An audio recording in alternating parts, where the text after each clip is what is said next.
मैंने हाल ही में इंटरनेट पर एक मीम देखा। प्रसव के दौरान दर्द इतना अधिक होता है कि एक महिला लगभग यह कल्पना कर सकती है कि एक पुरुष को बुखार होने पर कैसा महसूस होता है। जो कोई भी देख रहा है, जिसने प्रसव का अनुभव किया है, वह अभी अपनी आंखें घुमा रहा है और थोड़ा आहत भी है।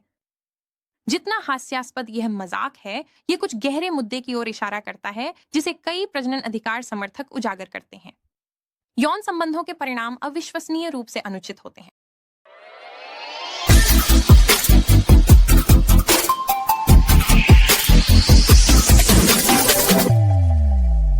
यदि एक पुरुष और एक महिला यौन संबंध में संलग्न होते हैं, तो महिला ही एकमात्र व्यक्ति होती है जो स्वाभाविक रूप से जरूरतमंद बच्चे की देखभाल करने में सक्षम होती है। वे 9 महीने तक इसे बनाते हैं और वह ही एकमात्र व्यक्ति है जो प्रसव की अत्यधिक दर्दनाक प्रक्रिया से गुजर सकती है।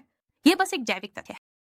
बच्चे के जन्म के बाद वह यह चुन सकती है कि उसे आगे कोई जिम्मेदारी नहीं लेनी है, लेकिन उससे पहले वह फंसी हुई है, समय और ऊर्जा की एक गंभीर प्रतिबद्धता के साथ फंसी हुई है, जो वही कार्य करने वाले पुरुष के पास नहीं होती।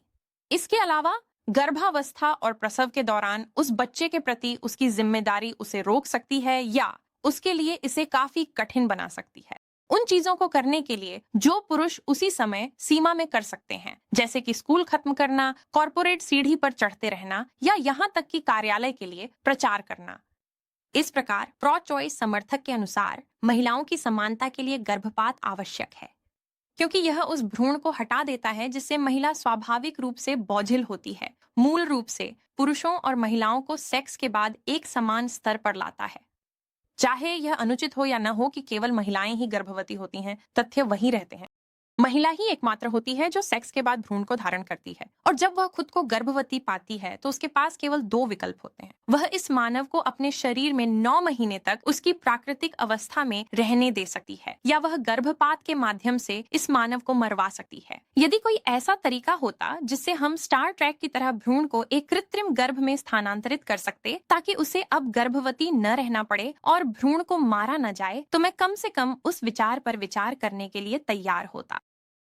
लेकिन हमारे पास वह तकनीक नहीं है, इसीलिए गर्भावस्था में उसके पास केवल यही विकल्प है कि वह मानव को अपने गर्भ में रहने दे या मानव को मार दे।